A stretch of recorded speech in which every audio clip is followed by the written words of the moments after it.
Hi friends, my name is Bhupathi Harshavardhan. మీరు చూస్తున్నారు కొండా Ganesh educational skills ఛానల్ని. ఈరోజు నేను చెప్పబోయే టాపిక్ ఏంటంటే అకౌంట్స్లోని గోల్డెన్ రూల్స్లో సెకండ్ టాపిక్ ఏంటంటే రియల్ అకౌంట్. నేను ఆల్రెడీ పర్సనల్ అకౌంట్ గురించి చెప్పడం జరిగింది. అది ఎవరైనా మిస్ అయ్యి ఉంటే కనుక పైన కార్డ్స్లో చూసుకోండి. అలాగే ఇప్పుడు నేను చెప్పబోయే టాపిక్ ఏంటంటే రియల్ అకౌంట్, అంటే గోల్డెన్ రూల్స్లోని సెకండ్ టాపిక్ అనమాట. ఈ సెకండ్ టాపిక్ రియల్ అకౌంట్ గురించి, అది ఎలా జరుగుతుంది, దాని అప్లికబిలిటీ ఏంటి అన్నది నేను ఫుల్గా మీకు ఎక్స్ప్లెయిన్ చేయడం జరుగుతుంది. ఓకేనా, లెట్స్ వాచ్. రియల్ అకౌంట్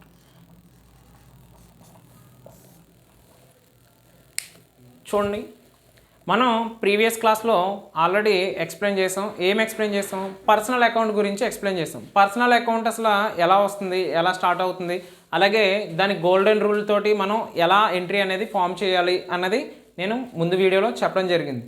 మీరు ఈ వీడియో చూస్తే రియల్ అకౌంట్ని కూడా ఎలా చేయాలి అన్నది మీకు అర్థమవుతుంది. ఒకసారి చూడండి. ఫస్ట్ రియల్ అకౌంట్ని తెలుగులో ఏమని పిలుస్తామంటే వాస్తవిక ఖాతా అని చెప్పి పిలుస్తాం. సార్ వాస్తవిక ఖాతా అంటే ఏంటి సార్? వాస్తవిక ఖాతాని ఉపయోగించి మనం జర్నల్ ఎంట్రీస్ అనేవి, అంటే చిట్టాపొద్దులు అనేవి ఎలా వేయాలి అన్నది నేను మీకు ఈ క్లాస్లో చెప్పడం జరుగుతుంది. చూడండి, రియల్ అకౌంట్ దీన్ని 2 టైప్స్ కింద చెప్పుకున్నాం ముందు క్లాస్లో. దాన్ని tangible assets, intangible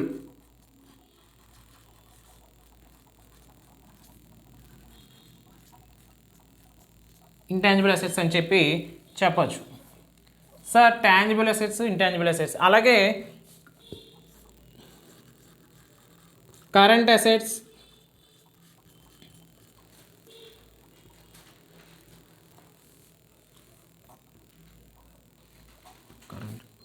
fixed assets.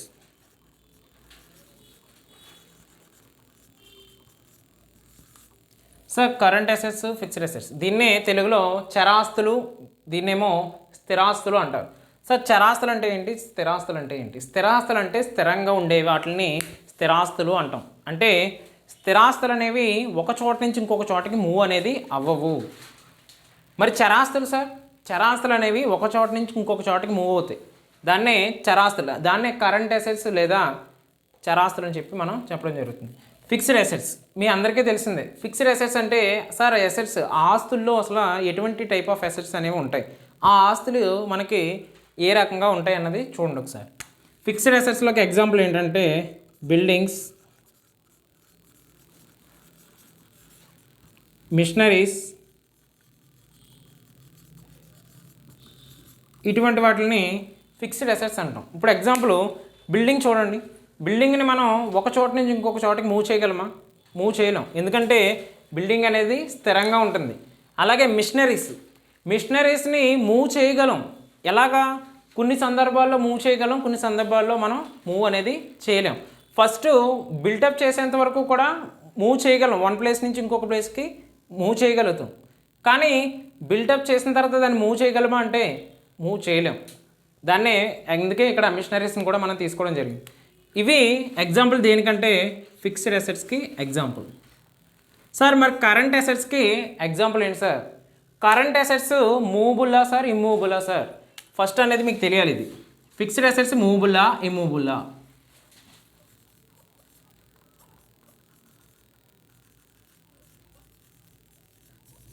Sir movable assets అయితే ఇమ్మూవబుల్ అసెట్సా? ఫిక్స్డ్ అసెట్స్ ఎప్పుడు కూడా ఇమ్మూవబుల్ అసెట్స్ అండి. కరెంట్ అసెట్స్ ఎప్పుడు కూడా మూవబుల్ అసెట్స్ అండి. అంటే చరాస్తులు ఎప్పుడు కూడా మూవ్ అవుతాయి, కొన్నేమో మూవ్ అవుతాయి, కొన్నేమో మూవ్ అవ్వు. ఓకే, వీటిని ఇంకో రకంగా కూడా చెప్పచ్చు, దాన్నే టాంజిబుల్ అసెట్స్, ఇంటాంజిబుల్ అసెట్స్.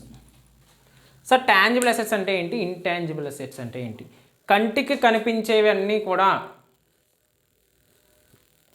చూడండి, కంటికి కనిపించేవి అంటే టాంజిబుల్ అసెట్స్లో ఏం చెప్తామంటే ఇక్కడ కంటికి కనిపించేవన్నీ అసెట్స్ అన్ని కూడా మనం ఏమని చెప్తామంటే టాంజిబుల్ అసెట్స్ అని చెప్పి చెప్పడం జరుగుతుంది. ఇంటాంజిబుల్ అసెట్స్ కంటికి కనిపించవు, కానీ అవి కూడా ఆస్తులే. వాటికి ఎగ్జాంపుల్స్ కూడా చెప్తాను చూడండి. టాంజిబుల్ అసెట్స్ కంటికి కనిపించేవి, మనకి మూవ్ చేయగలమా, మూవ్ చేయలేమా అన్నది తెలియాలి ఫస్ట్. అంటే టాంజిబుల్ అసెట్స్ని నువ్వు మూవ్ చేయగలవా, మూవ్ చేయలేవా? ఇంటాంజిబుల్ అసెట్స్ని మూవ్ చేయగలవా, మూవ్ చేయలేవా అన్నది మీరు ఇందులో చూడాలి ఫస్ట్. సో రియల్ అకౌంట్లో అది మూవబుల్ అసెట్టా, ఇమ్మూవబుల్ అసెట్ అన్నది మీకు తెలిస్తేనే తర్వాత మీరు ఏం చేయగలుగుతారండి, అది టాంజిబుల్ అసెట్టా, ఇంటాంజిబుల్ అసెట్ అన్నది చెప్పగలుగుతారు. సార్ టాంజిబుల్ అసెట్స్లో నేను ఇందాక ఆల్రెడీ చెప్పాను, we can see, we can touch, we can move from one place to another. అంటే ఒక ప్లేస్లోని మనం ఆ అసెట్ని టచ్ చేయగలం, చూడగలం, అలాగే ఒక చోట నుంచి ఇంకొక చోటకి మూవ్ చేయగలం. మూవ్ చేసే ఐటమ్స్ లేదా మూవ్ చేసే అసెట్స్ ఏవైతే ఉన్నాయో ఆ అసెట్స్ అన్నింటినీ కూడా మనం ఏం చెప్తాం అంటే కరెంట్ అసెట్స్ అని చెప్తామండి. సో అసెట్స్లో కరెంట్ అసెట్స్ని ఏమని చెప్తాం, movable assets is also called as current assets అని చెప్పొచ్చు.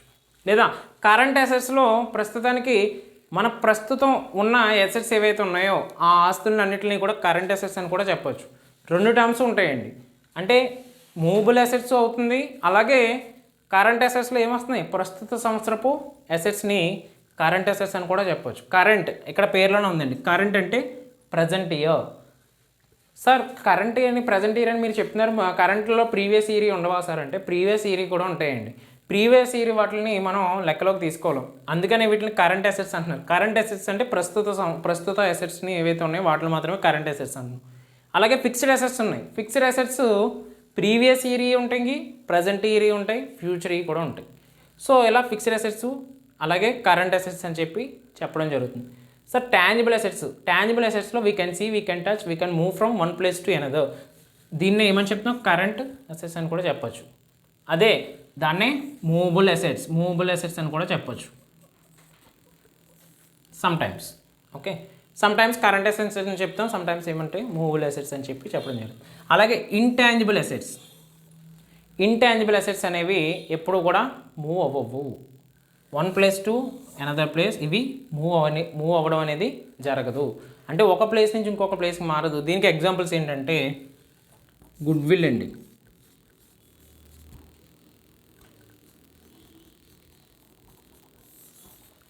మీ అందరికీ గుడ్ విల్ గురించి తెలిసే ఉంటుంది. గుడ్ విల్ అంటే పేరు ప్రతిష్టలు, మంచి పేరుని గుడ్ విల్ అని చెప్తాం. ఇప్పుడు ఎగ్జాంపుల్ మీ కంపెనీ అనేది బాగా క్రియేట్ అవ్వాలి, బాగా హైప్లోకి వెళ్ళాలంటే ఇది గుడ్ విల్ అనేది ఉంటేనే మీ కంపెనీలో ఎక్కువగా ఇన్వెస్టర్స్ అనేవాళ్ళు ఇన్వెస్ట్ చేయడం జరుగుతుంది. అదే మీ సంస్థకి మంచి పేరు లేదనుకోండి, మీ కంపెనీలో ఎవరైనా వస్తారా, మీ కంపెనీలో ఎవరైనా ఇన్వెస్ట్ చేస్తారా, ఎవరు చేయరు. సో గుడ్ విల్ని ఇక్కడ ఎగ్జాంపుల్ కింద చెప్పొచ్చు మనం. సరే, ఈ టాపిక్ని ఇక్కడతో ఆపుదాం.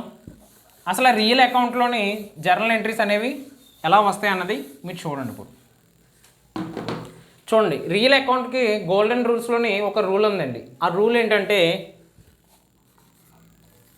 Debit what comes in,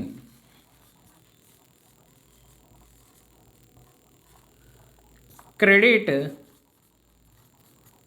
what goes out. చూడండి, రియల్ అకౌంట్ మీకు పర్సనల్ అకౌంట్లో debit the receiver, credit the giver అని చెప్పి ఒక రూల్ అనేది ఉంది, గోల్డెన్ రూల్. దాన్ని గోల్డెన్ రూల్స్ అంటామండి. మనం జర్నల్ ఎంట్రీస్ చిట్టాపద్దులు చేసేటప్పుడు ఈ గోల్డెన్ రూల్స్ లేకపోతే మనం చేయలేమని చెప్పి ఆల్రెడీ ప్రీవియస్ క్లాస్లో చూశారు. ఇక్కడ చూడండి, అలాగే రియల్ అకౌంట్కి కూడా ఏముంటుందంటే ఒక గోల్డెన్ రూల్ అనేది ఉండడం జరుగుతుంది. ఈ గోల్డెన్ రూల్లో ప్రధానంగా రియల్ అకౌంట్ గురించి ఏమని చెప్తాం అంటే debit what comes in, credit what goes out. Sir నాకేం అర్థం కాలేదు సార్, ఏంటి సార్ అసలు debit what comes in, credit what goes అంటే మీకు ఆల్రెడీ ఫస్ట్లో చెప్పానండి. రియల్ అకౌంట్ అనేది ఎటువంటి అసెట్ అండి, టాంజిబుల్ అసెట్టా, ఇంటాంజిబుల్ అసెట్టా, కరెంట్ అసెట్టా, లేకపోతే ఫిక్స్డ్ అసెట్టా అన్నది గ్రహించాలి అని చెప్పాను మీకు. దాని ద్వారానే మనకి debit what comes in, credit what goes out అనేది ఈ రూల్ అనేది ఎలా అప్లికబుల్ అవుతుంది అన్నది నేను చెప్పబోతున్నాను. ఇప్పుడు చూడండి, రియల్ అకౌంట్లో పేర్లోనే ఉంది.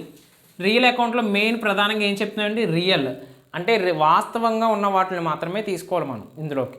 వాస్తవంగా అంటే మీ ఒక కంపెనీ స్టార్ట్ చేశారనుకోండి, ఆ కంపెనీలో మీరు ఏదన్నా అసెట్ని కొనుగోలు చేసినా లేకపోతే ఆ అసెట్ని అమ్మేసినా మీరు ఏం చేస్తారంటే దాన్ని వాస్తవిక విలువకే అమ్ముతారు, అంటే దాన్ని యాక్చువల్ వాల్యూకే అమ్ముతారు.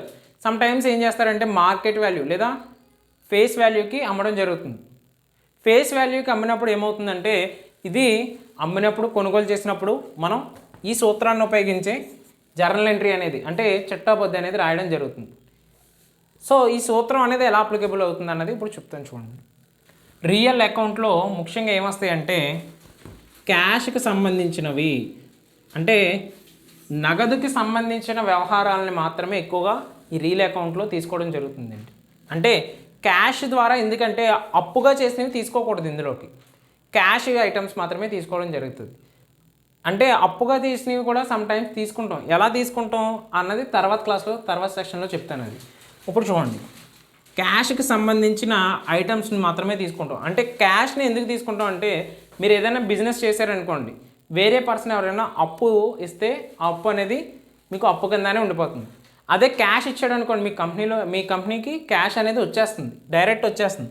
కాబట్టి ఇక్కడ క్యాష్ అనేది దానికి ఏ విలువ ఉంటుందంటే రియల్ వాల్యూ ఉంటుంది. ఏ వాల్యూ ఉంటుందండి క్యాష్కి? ఇక్కడ రియల్ వాల్యూ అనేది ఉండడం జరుగుతుంది. సో ఈ రియల్ వాల్యూనే మనం తీసుకోవడం జరుగుతుంది. ఈ రియల్ వాల్యూకి సంబంధించిన ఖాతాయే రియల్ అకౌంట్, వాస్తవిక ఖాతా. ఓకే, ఇప్పుడు చూడండి, ఈ వాస్తవిక ఖాతా ప్రకారం debit what comes in, credit what goes out. అంటే సంస్థలోకి వచ్చేదాన్ని ఏదైతే ఉందో దాన్ని డెబిట్ చేయాలండి, సంస్థలోంచి ఏదైతే పోతుందో దాన్ని క్రెడిట్ చేయాలి. మీకు ఆల్రెడీ ప్రీవియస్ క్లాస్లో చెప్పాను. అంటే మీరు ఎవరిదైతే ఎంట్రీ రాయాలనుకుంటున్నారో, ఎవరిదైతే చిట్టాబొద్దు రాయాలనుకుంటున్నారో వాళ్ళకి సంబంధించి మీరే ఆ కంపెనీ ఓనరు అని ఫీల్ అయితే ఎంట్రీ మీకు కరెక్ట్గా వస్తుందని చెప్పి మీకు ప్రీవియస్ క్లాస్లో చెప్పడం జరిగింది. అంటే ఏంటి, ఇక్కడ పర్సన్ ఎవరైతే ఉన్నాడో ఆ పర్సన్ ఏదైతే రిసీవ్ చేసుకుంటున్నాడో దాన్ని ఇక్కడ డెబిట్ చేయాలండి. అలాగే ఆ పర్సన్ దగ్గర నుంచి ఏదైతే బయటికి వెళ్ళిపోతుందో, అంటే తన సంస్థలోంచి బయటికి ఏదైతే వెళ్ళిపోతుందో దాన్ని ఇక్కడ ఏమని చెప్తున్నాం అంటే credit goes out, what goes out. అంటే మన దగ్గర నుంచి ఏదైతే వెళ్ళిపోతుందో దానికి క్రెడిట్ ఇవ్వాలి, ఏదైతే మన సంస్థలోకి వస్తుందో దాన్ని డెబిట్ చేయాలి. దాని అర్థం ఈ గోల్డెన్ రూల్, దాని అర్థం ఏంటి అది ఒకసారి చూడండి. ఎంట్రీ చెప్తాను చూడండి.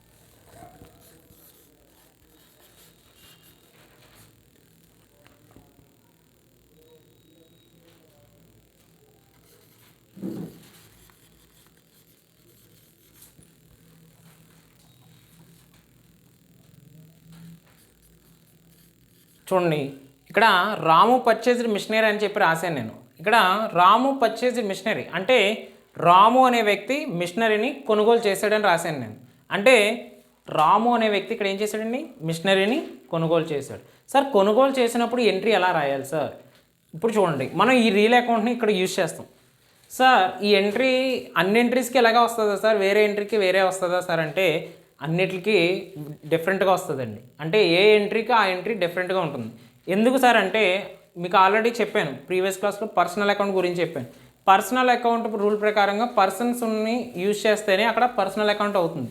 అక్కడ ఎట్ ఏ టైంలో 2 పర్సన్స్ని యూజ్ చేస్తాం, కానీ ఇక్కడ 1 పర్సన్ మాత్రమే యూజ్ చేస్తున్నాం. అలాగే ఇక్కడ చూడండి, పర్చేజ్డ్ మిషనరీ అని చెప్పి రాసాను. జస్ట్ ఇది క్యాష్కి కొన్నాడా లేకపోతే క్రెడిట్కి కొన్నాడా అన్నది మీకు తెలియదు, మనకే తెలియదు.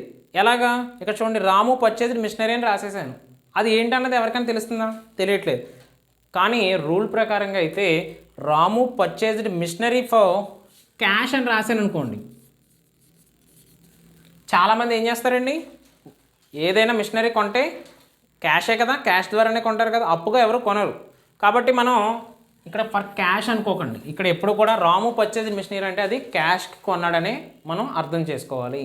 అంటే ఇప్పుడు చూడండి, దీన్ని ఎంట్రీ రూపంలో రాయాలి.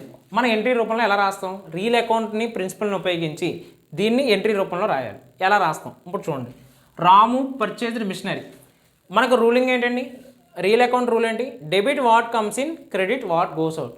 సంస్థలోకి ఏది వస్తుందో దాన్ని ఏం చేయాలని చెప్పాను, ఇక్కడ డెబిట్ చేయాలని చెప్పాను. అలాగే సంస్థ నుంచి, మనమే సంస్థ అనుకోవాలి ఎప్పుడు కూడా, అలా అనుకుంటేనే ఎంట్రీ అనేది కరెక్ట్గా వస్తుంది.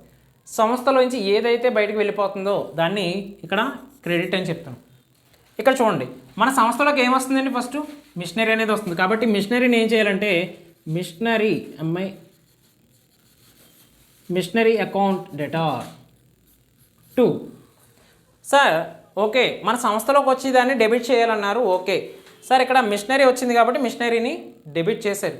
మరి దేన్ని క్రెడిట్ చేయాలి సార్? ఇక్కడ రాము అనే వ్యక్తి ఉన్నాడండి, రాము అనే వ్యక్తిని క్రెడిట్ చేయాలా లేకపోతే ఇంకా వేరే దాన్ని పర్చేజ్ని క్రెడిట్ చేయాలా?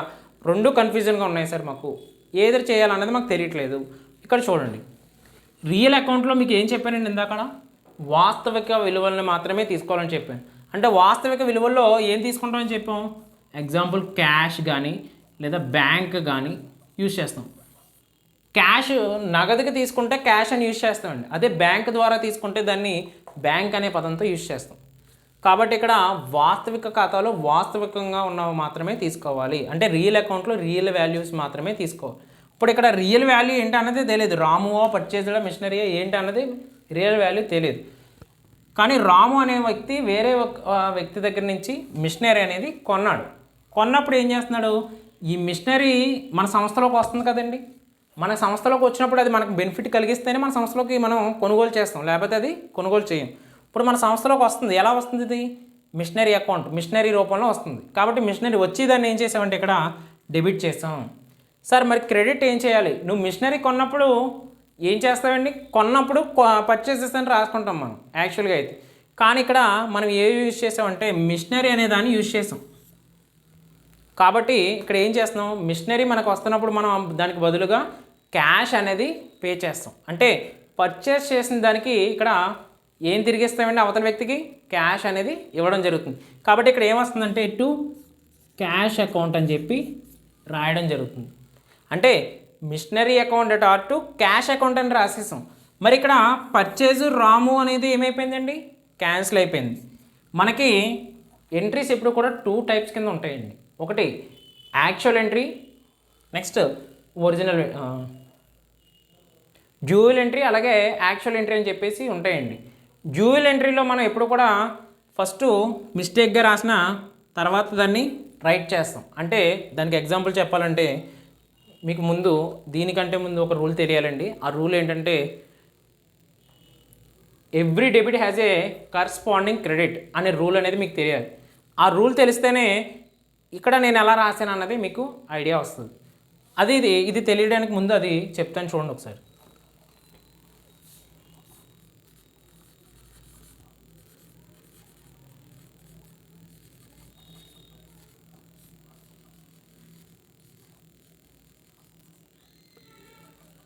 చూడండి, ఇక్కడ ఈ రూల్ తెలియడం కోసం, అంటే ఈ ఎంట్రీకి రావడానికి ముందు మనం ఒక రూల్ తెలియాలని చెప్పాను. ఆ రూల్ ఏంటంటే every debit has a corresponding credit అన్నాను. సార్ మీరు చెప్పారు కానీ మాకు అర్థం కాలేదు, ఎలా సార్? చూడండి సార్ ఒకసారి. Every debit has a corresponding credit అన్నాను. ప్రతి డెబిట్కి తెలుగులో అర్థం చేసుకోండి ఫస్ట్. మీకు తెలుగులో బాగా వస్తే అప్పుడు ఇంగ్లీష్లో కూడా బాగా రావడం జరుగుతుంది. చూడండి, every debit has a corresponding credit అని. ప్రతి ఒక్క డెబిట్కి కరస్పాండింగ్ ఒక క్రెడిట్ అనేది ఉండడం జరుగుతుంది. అలా దాన్ని బట్టే మనం ఇక్కడ యాక్చువల్ ఎంట్రీ, ఒరిజినల్ ఎంట్రీ అని చెప్పేసి రాయడం జరుగుతుందండి. యాక్చువల్ ఎంట్రీ క్యాన్సిల్ అయిపోతుంది, ఒరిజినల్ ఎంట్రీని మాత్రమే నేను ఇక్కడ రాశాను ఇందాక. ఈ ఒరిజినల్ ఎంట్రీ రాయాలి అంటే మీకు ముందు యాక్చువల్ ఎంట్రీ తెలియాలి ఫస్ట్. సార్ యాక్చువల్ ఎంట్రీ ఎలా రాస్తాం? ఇక్కడ చూడండి, నేను ఇందాక ఎగ్జాంపుల్ ఏం చెప్పాను, రాము పర్చేజ్ మిషనరీ అని చెప్పి రాశాను. రాము పర్చేస్ చేశాడు. ఏం పర్చేస్ చేశాడు? మిషనరీ పర్చేస్ చేశాడు. ఓకే, పర్చేస్ చేసినప్పుడు నేను ఒరిజినల్ ఎంట్రీ రాసేసానండి మీ దగ్గర. ఇక్కడ సార్ నేను ఒరిజినల్ ఎంట్రీ రాశాను, యాక్చువల్ ఎంట్రీ రాశాను అనేది మీకు ఎలా తెలుస్తుంది అంటే ఈ రూలింగ్ రావాలి. అంటే every debit has a corresponding credit అనే రూల్ అనేది మీకు వస్తేనే ఇది ఎలా రాశాను అనేది తెలుస్తుంది. దీనికి ఎగ్జాంపుల్ చెప్తాను. ఇదే ఎగ్జాంపుల్ని తీసుకుందాం, చూడండి ఒకసారి. రాము పర్చేస్ చేశాడండి. మనం పర్చేస్ చేసినప్పుడు పర్చేజెస్ అని రాస్తాం, ఓకేనా? పర్చేస్ చేసినప్పుడు చూడండి, purchases account debtor, purchases account debtor to ఎవరైతే ఇచ్చాడో వ్యక్తి, ఆ వ్యక్తి పేరు రాసుకుంటాం, లేదా మనం ఏదైతే బెనిఫిట్ అనేది పొందుతున్నామో ఆ బెనిఫిట్ది రాసుకోవడం జరుగుతుంది. ఇక్కడ చూడండి, ఇక్కడ మిషనరీ అనేది మనకి వస్తుంది కాబట్టి మిషనరీని ఏం చేశానంటే ఇక్కడ బెనిఫిట్ పొందుతున్నాం కాబట్టి ఆ బెనిఫిట్ని డెబిట్ చేయాలండి మామూలుగా అయితే. కానీ ఇక్కడ పర్చేస్ చేస్తాం కాబట్టి purchases account debtor to machinery account అని రాశాను. ఇది యాక్చువల్ ఎంట్రీ అండి, దీన్ని యాక్చువల్ ఎంట్రీ అంటారు. మరి ఒరిజినల్ ఎంట్రీ ఏంటి సార్? ఒరిజినల్ ఎంట్రీ ఇదే అండి. అంటే నాకు ఈ రూల్ తెలుసు కాబట్టి ఇక్కడ ఇది రాశాను. ఇప్పుడు చూడండి, purchases account debtor to machinery account, ఇది యాక్చువల్ ఎంట్రీ. మరి ఒరిజినల్ ఎంట్రీ ఎలా రాయాలంటే చూడండి, మిషనరీ అకౌంట్ ఎట్ ఆర్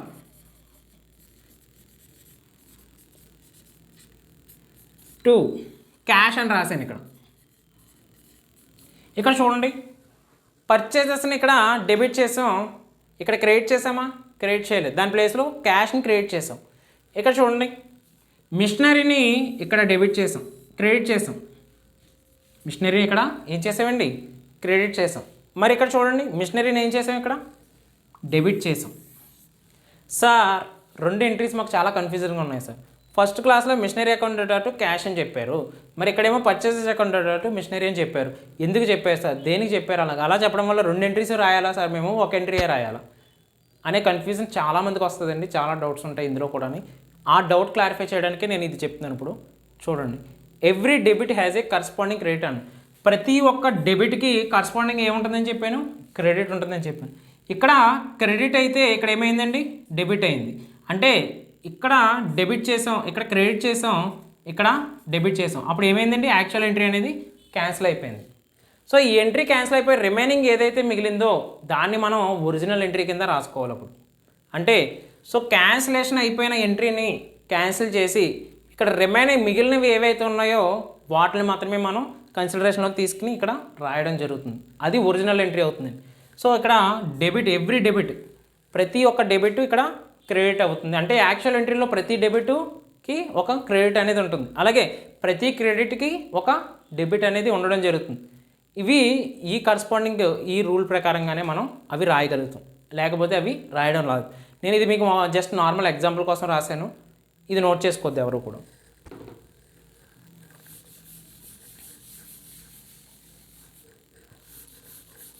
ఇక్కడ మనం ఒరిజినల్ ఎంట్రీ ఏం రాసామండి, machinery account dot cash account ఇలా రాయడం రావాలండి. అంటే మీకు ఈ రియల్ అకౌంట్ గోల్డెన్ రూల్ తెలిస్తేనే మీ ఒరిజినల్ ఎంట్రీని మీరు రాయగలుగుతారు. లేదంటే చాలామంది మిస్టేక్గా ఏం రాస్తారంటే యాక్చువల్ ఎంట్రీ, నేను ఇందాక అది రాసింది మిస్టేక్గా రాశానండి, ఎందుకంటే మీరు ఐడెంటిఫై చేస్తారని చెప్పి రాశాను. యాక్చువల్ ఎంట్రీ అనేది అలా రాయాలి అని చెప్పడం కోసం రాశాను. అంటే యాక్చువల్ ఎంట్రీ రాస్తే మీరు సమ్మ చేసింది తప్పు అయిపోతుంది. సో చిట్టాబద్దు అనేది తప్పు అయిపోతుంది. సో ఈ చిట్టాబద్దు అనేది తప్పు అవ్వకుండా ఒరిజినల్ ఎంట్రీని కరెక్ట్గా రాయాలి అంటే మన ప్రాసెస్ ఇదేండి. అంటే ఆ రూలింగ్ తెలిస్తేనే మీకు దీన్ని మీరు అప్లికబుల్ చేయగలుగుతారు. ఇక్కడ చూడండి, రాము పర్చేజ్డ్ మిషనరీని పర్చేస్ చేశాడు. పర్చేస్ చేసినప్పుడు మనకి ఏమొచ్చింది, డెబిట్ వాట్ కమ్స్ ఇన్. అది ఏ వస్తువైనా అవనివ్వండి, వచ్చి దాన్ని ఏం చేయాలంటే ఇక్కడ డెబిట్ చేయాలి. మన సంస్థలోకి వచ్చి దాన్ని ఎప్పుడు కూడా డెబిట్ చేయాలి. అంటే మనం బెనిఫిట్ ఏదైతే పొందుతున్నామో దాన్ని డెబిట్ చేయాలి. ఏదైతే మన దగ్గర నుంచి వెళ్ళిపోతుందో, అంటే ఆ పర్సన్ దగ్గర నుంచి, సంస్థ దగ్గర నుంచి ఏదైతే వెళ్ళిపోతుందో దాన్ని కరస్పాండింగ్గా క్రెడిట్ అనేది చేయాలి. ఇక్కడ చూడండి, ఇప్పుడు పర్చేస్ చేశాడు మిషనరీ అనేది వచ్చింది కాబట్టి మిషనరీని డెబిట్ చేశాడు. మరి పర్చేస్ చేసినప్పుడు మనం బదులుగా ఏం పే చేస్తామండి, ఆ పర్సన్కి క్యాష్ అనేది పే చేస్తాం. సో కాబట్టి క్యాష్ అనేది మన దగ్గర నుంచి వెళ్ళిపోతుంది తప్ప పర్సన్ అనేవాడు కానీ పర్చేసెస్ అనేది కానీ వెళ్ళిపోవట్లేదు. అందుకనే మనం ఏం చేసామంటే ఇక్కడ క్యాష్ని క్రెడిట్ చేసాం. సో ఇక్కడ నేరేషన్ ఏం రాస్తామంటే బీయింగ్ మిషనరీ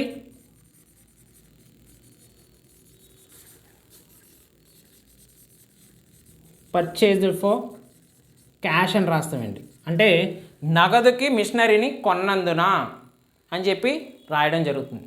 ఇది రియల్ అకౌంట్ ప్రిన్సిపల్ అండి. ఓకే, ఇక్కడతో మన రియల్ అకౌంట్ కాన్సెప్ట్ అనేది కంప్లీట్ అయింది. మీకు నేను నెక్స్ట్ క్లాస్లో ఏం చెప్పబోతున్నానంటే నామినల్ అకౌంట్, అంటే గోల్డెన్ రూల్స్లో థర్డ్ వన్ నామినల్ అకౌంట్ గురించి నేను ఎక్స్ప్లెయిన్ చేయబోతున్నాను. మీకు ఈ వీడియో నచ్చినట్లయితే లైక్ చేసి, షేర్ చేసి, సబ్స్క్రైబ్ చేసుకోండి. మన కొండ గణేష్ ఎడ్యుకేషనల్ స్కిల్స్ని సబ్స్క్రైబ్ చేసుకోండి. అలాగే మీకు నెక్స్ట్ క్లాస్ ఏదైతే ఉందో, నెక్స్ట్ వీడియో మీకు రావాలి అనుకుంటే పక్కనే ఉన్న బెల్ ఐకాన్ని క్లిక్ చేయండి. Thank you for watching.